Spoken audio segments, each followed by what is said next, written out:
वज़ीर आज़म शहबाज शरीफ ने तुर्कमेनिस्तान के आलमी फोरम में अफगान सरजमीन से होने वाली दहशतगर्दी का मसला उठा दिया। अशकाबाद में आलमी फोरम से खिताब के दौरान वज़ीर आज़म ने कहा कि दहशतगर्दी का नया खतरा अफगान सरजमीन से उठ रहा है। आलमी बिरादरी अफगान रजीम से अफगानिस्तान में सरगर्म दहशतगर्द अनासर पर काबू पाने और अपनी जिम्मेदारी पूरी करने के लिए जोर डाले। पाक अफगान जंगबंदी अब भी नाजुक सूरत हाल में है।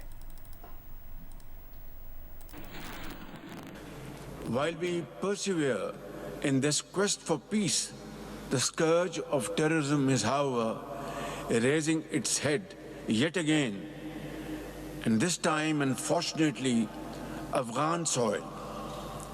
As we are dealing with this menace, we need the international community to urge the Afghan Taliban regime to fulfill its international obligations and commitments and rein in terrorist elements operating from its territory. And in the meanwhile, we are very grateful to our brotherly countries, Qatar, Turkey, Kingdom of Saudi Arabia, UAE and Iran for their sincere desire and efforts to achieve permanent ceasefire, which, as I speak, is still very fragile. वज़ीर आज़म शहबाज शरीफ ने अशकाबाद में तुर्की और Iran के सरबराहान से मुलाकातों में भी अफगान सरजमीन से होने वाली दहशतगर्दी की रोकथाम पर जोर दिया। तुर्क सदर रजब तैयब एर्दोआन से मुलाकात में वज़ीर आज़म ने कहा कि अमन तभी मुमकिन होगा जब पाकिस्तान के सलामती के खदशात को दूर किया जाए। वज़ीर आज़म ने पाकिस्तान और अफगान तालिबान के मुज़ाकरात में सहूलतकारी पर तुर्की के किरदार पर शुक्रिया अदा किया। ईरान के सदर मसूद पेज़ेश्कियान से मुलाकात में वज़ीर आज़म ने कहा कि अफगान सरजमीन से उठने वाली दहशतगर्दी के हवाले से पाकिस्तान के खदशात दूर करने के लिए अफगानिस्तान रजीम बामानी कार्रवाई करे। वज़ीर आज़म ने सरहदी सलामती को मजबूत बनाने की ज़रूरत पर भी जोर दिया। ईरानी सदर ने कहा कि ईरान पाकिस्तान के साथ ताल्लुकात मज़ीद मजबूत बनाने का ख्वाह है।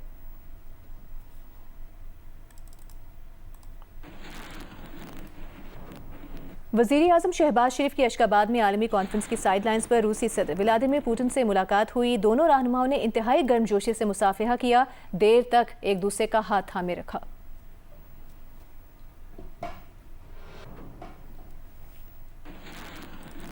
मुस्लिम लीग नून के सदर नवाज शरीफ का कहना है कि गिलगित बल्तिस्तान और आज़ाद कश्मीर को NFC के तहत फंड्स मिलने चाहिए। इस बारे में वज़ीर आज़म शहबाज शरीफ से बात करेंगे। NFC अवार्ड भीख नहीं, हक है। आज़ाद कश्मीर और गिलगित बल्तिस्तान में विफाक पैसे दे भी तो ठीक तरीके से खर्च नहीं होते। NFC अवार्ड जो है ना जी, वो बजाय के डिमांड जो है ना वो गिलगित बल्तिस्तान से आए या आज़ाद कश्मीर से आए, वफाकी गवर्नमेंट को खुद कर देना चाहिए और ये करना चाहिए। मैं भी बात करूंगा प्राइम मिनिस्टर से। आज़ाद कश्मीर की भी यही हालत है, इसको भी फिर हमने अपना फंड दिए और माशाल्लाह काफ़ी रकम आज़ाद कश्मीर को भी मिली, लेकिन एक सेट फार्मूले के तहत रहना चाहिए कि ये नहीं कि वो प्राइम मिनिस्टर आए तो आके दे दे। कोई अपना ना कोई भीख मांग रहा है ना कोई किसी को भीख देनी है, ये तो हक है। NFC की अगर उस डिविजिबल पूल से अगर पैसा आता है, नेशनल फाइनेंस कमीशन की तरफ से अगर आता है, तो वो भी इतना नहीं होगा जितना हम ऑलरेडी खर्च कर चुके हैं। लेकिन फिर भी वहाँ से इसका जो फंड्स हैं वो दोनों सूबों के जो हकूक़ है उनके मुताबिक वहाँ से मिलने चाहिए। उसके ऊपर ना बस गवर्नमेंट खर्च करना चाहे तो ये गवर्नमेंट की अपनी मर्जी है, फेडरल गवर्नमेंट की। लेकिन ये भी बात बहुत ज़रूरी है कि जी क्या सूबों में कैपेसिटी है इतना पैसा खर्च करने की? नहीं है। यहाँ पे कोई सर लाए या ना लाए, मैं जानता हूँ नहीं है, ना आज़ाद कश्मीर में है और ना ही अपना गिलगित बल्तिस्तान में। वो फेडरल गवर्नमेंट पैसे दे भी दे तो सही तरह वहाँ पे इस्तेमाल नहीं होते। Pakistan virtual assets regulatory authority ने बाइनेंस और HTX को NOC जारी कर दिया। बाइनेंस और HTX को पाकिस्तान में इब्तदाई तैयारी और मुशावरती सरगर्मियां शुरू करने की इजाज़त मिल गई। Chairman Pakistan virtual assets regulatory authority Bilal bin Saqib का कहना है कि NOC का इजरा मुकम्मल लाइसेंस याफ्ता और रेगुलेटेड माहौल की तरफ पहला कदम है। इससे सारिफ का तहफ़्फ़ुज़ और माली शफाफियत को बुनियाद बनाया जाएगा। पाकिस्तान की डिजिटल मार्केट में हर कंपनी को शफाफियत और रिस्क मैनेजमेंट के आला तरीन मायर पर पूरा उतरना होगा। पाकिस्तान दुनिया में क्रिप्टो अपनाए जाने आने के लिहाज से तीसरे नंबर पर है। यहाँ 3 से 4 करोड़ सार्फिन मौजूद हैं। वज़ीर ख़जाना मोहम्मद औरंगज़ेब ने कहा कि NOC फ्रेमवर्क का आगाज़ और जिद्दत की आज़म का सबूत है। PVARA दुनिया की पहली AI से चलने वाली वर्चुअल एसेट्स रेगुलेटरी अथॉरिटी बन रही है। वफाकी वज़ीर दाखिला मोहसिन नकवी ने ब्रसल्स में बेल्जियम के वज़ीर दाखिला से मुलाकात की। मुलाकात में इंसदाद दहशतगर्दी, इंसदाद मनशियात और पैरा मिलिट्री फोर्सेस की मुश्तरका ट्रेनिंग से मुतालिक ताउन बढ़ाने पर गुफ्तगू की गई। मोहसिन नकवी ने कहा कि अक़वाम आलम को गैर कानूनी इमिग्रेशन रोकने के लिए मुश्तरका हिकमत अमली की ज़रूरत है। पाकिस्तान ने गैर कानूनी इमिग्रेशन की रोकथाम के लिए सख्त इक़दाम किए हैं। बेल्जियम के वज़ीर दाखिला ने इंसदाद दहशतगर्दी और गैर कानूनी इमिग्रेशन की रोकथाम से मुतालिक पाकिस्तान की काविशों को सराहा। कहा, पाकिस्तान ने खित्ते और आलमी बरादरी की मुस्बत मिसाल कायम की है।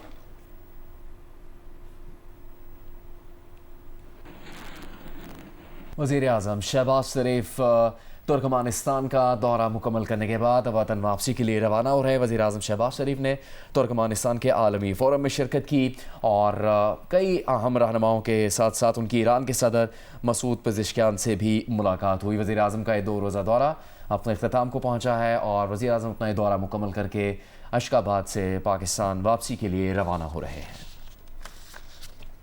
गुड्स ट्रांसपोर्ट ने पंजाब में हड़ताल ख़त्म करने का ऐलान किया है।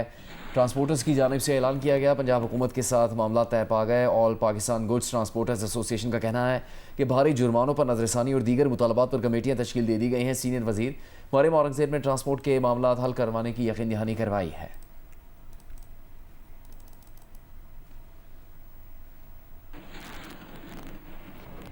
इंटरनेशनल प्रेस इंस्टीट्यूट ने आलमी रहनुमाओं से इंसानी हुकूक और सहाफ़ती आज़ादी के तहफ़्फ़ुज़ के लिए फ़ौरी इक़दाम करने पर ज़ोर दिया है। इंटरनेशनल प्रेस इंस्टीट्यूट ने कहा है कि दुनिया भर में सहाफ़ियों को बढ़ते हुए ख़तरात का सामना है। उनमें सहाफ़ियों पर हमले, गिरफ्तारियाँ और सेंसरशिप शामिल है। तंजीम का कहना है कि आज़ाद मीडिया ताकतवर अफराद को इन इक़दाम और फैसलों पर जवाबदेह ठहराने के लिए नागुज़ीर है। मालूमात का आज़ादाना बहाव एक बुनियादी इंसानी हक़ है जो आज़ादी राय, मसावात और तहफ़्फ़ुज़ के हकूक़ को यकीनी बनाता है।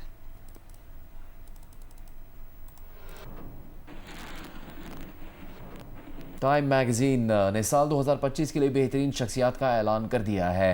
बरतानवी मीडिया के मुताबिक इस साल बेहतरीन शख्सियत का अवार्ड किसी एक शख्सियत के बजाय बासर AI आर्किटेक्ट्स के नाम रहा। मैगज़ीन की जानिब से 2 कवर पेज जारी किए गए हैं। इनमें एक कवर पर एनवीडिया के सरबरा जेनसन हुआंग, मेटा के सरबरा मार्क ज़करबर्ग, एक्स के बानी एलॉन मस्क और AI के मदरगार्ड फेफेली समेत कई बासर AI आर्किटेक्ट्स की तस्वीर शामिल हैं। दूसरे कवर पेज पर AI वर्कर्स की तस्वीर प्रिंट की गई है। माहिरीन का कहना है कि ये जाहिर करता है कि किस तरह तेज़ी से AI और उस पर काम करने वाली कंपनियां माशरे की तश्कीलें नौ कर रही हैं। AI कंपनियां ज़िम्न में अपने हरीफों पर बर्तरी हासिल करने के लिए AI और उसके इंफ्रास्ट्रक्चर पर अरबों डॉलर इन्वेस्ट कर रही हैं।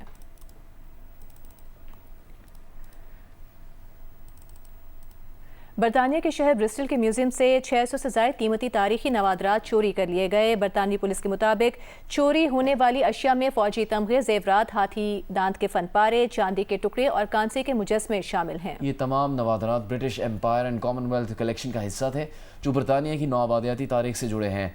CCTV वीडियोज़ में 4 मुश्तबा अफराद को बैग उठाए देखा गया। पुलिस ने उनकी तलाश शुरू कर दी है। तहकीकाती अफसर के मुताबिक चोरी की गई अशिया ज़्यादातर अतिया शुदा तारीख वर्सा थी। कई मुल्कों का सफ़र तय करके दरियाए सिंध पहुंचने वाले मेहमान परिंदे को यहाँ की मेहमान नवाजी ऐसी पसंद आई कि हमेशा के लिए यहीं का होकर रह गया। अल्लाह ने भी जख्मी परिंदे की मदद की तो वो घर का फ़र्द बन गया। यह कहानी है पेलिकन और दरियाए सिंध के माहीगीर मजीद जसकानी की। देखिए अली नईम की रिपोर्ट।